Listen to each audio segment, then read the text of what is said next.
The iconic figure of the Cold War era, former Secretary of State Kissinger, passed away at the age of over 100 on November 29. Mr. Kissinger is famous for being on the engaged panda side, friendly with China, to counter the influence of the Soviet Union. Throughout his career, he has been to China 100 times, most recently in July this year, when China held a centenary party for Mr. Kissinger, featuring a large peach of longevity with the word show, which means long life, 9 small peaches around. Inside the large peach, there are 90 small peaches. 90 fruits inside plus 9 fruits outside are 99 fruits, plus another large peach is 100, symbolizing a 100th birthday. Kissinger is one of the few American politicians who has met most Chinese leaders, from Mao Zedong, Zhou Enlai, Deng Xiaoping, Jiang Zemin, Hu Jintao, and Xi Jinping. In 1973, Kissinger received the Nobel Peace Prize along with Mr. Le Duc for promoting the Paris Agreement. But only Mr. Kissinger received it and Mr. Le Duc did not. Kissinger donated money to the children of Americans who died in Vietnam. After 1975, Kissinger returned the award. In 1974, Kissinger appeared on the cover of Newsweek as a diplomatic superhero, wearing tights and a cape, with the word Super K on his chest, symbolizing his name. Although he is the recipient of the Nobel Peace Prize, Kissinger is the recipient of much controversy. Why? Please join us in the analysis below. The relationship between Kissinger and China 4 months after the carefully prepared 100th birthday party, Mr. Kissinger passed away, which was also considered the end for the Chinese panda huggers.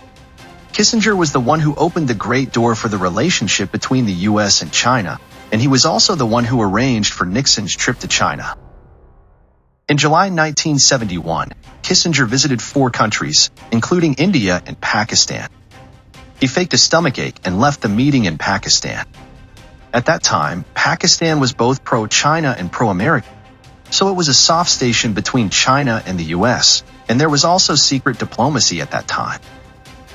An interesting story happened in Pakistan. When the plane took off from the Pakistani capital Islamabad, all Chinese diplomats were waiting. Chinese diplomats all wear Chinese zhongshan suits. Zhongshan suits are the clothes that Sun Yat-sen often wears, also called mouse suits. Kissinger and the American agents were very worried because in their minds, zhongshan suits were the enemy's uniforms.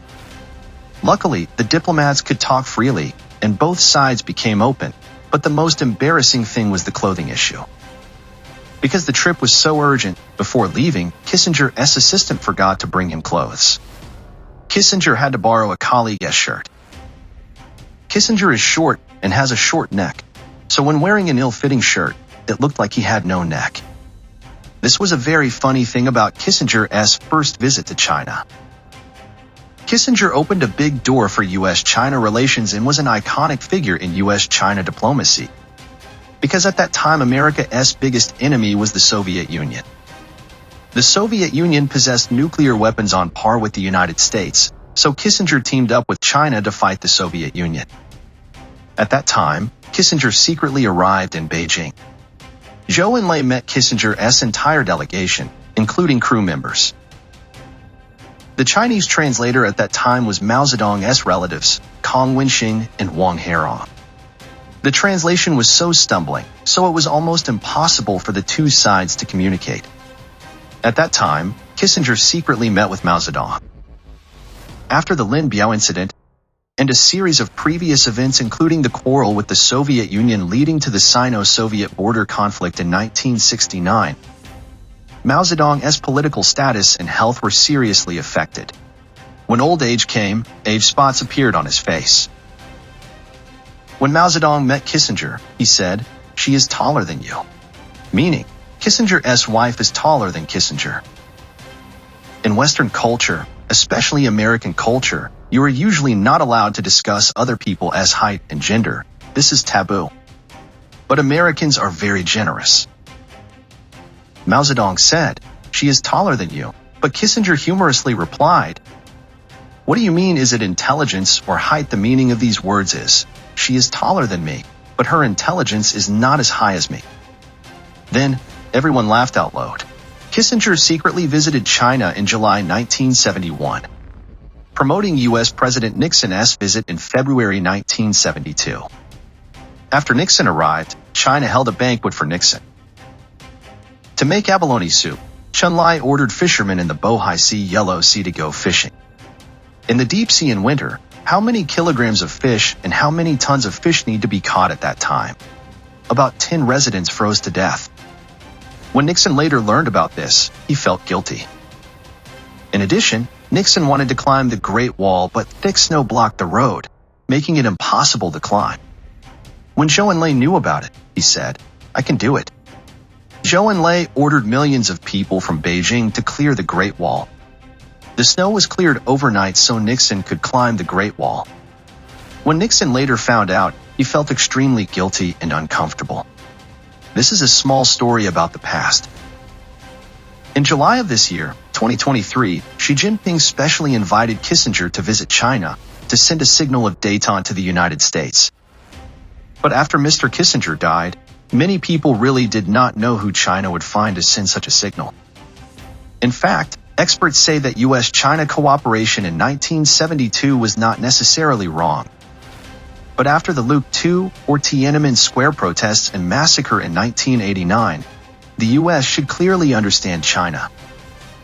A country that treats its people like that will not comply with the rules in the era of globalization. When China integrates into globalization, it will crawl into the gap and become a factor hindering the globalization of cooperation. That's why in 2018, President Trump launched the U.S.-China trade war. No matter what, one thing is certain, U.S.-China relations will never get better. In November, when Mr. Xi Jinping came to APEC to meet Mr. Biden, the Chinese Foreign Ministry praised, "The great door in U.S.-China friendship will no longer be closed." The Chinese side also screened the movie Royal Love for the Yellow River, which tells the love story between a Chinese woman and an American soldier. The result after Mr. Xi returned to China for 10 days on November 28.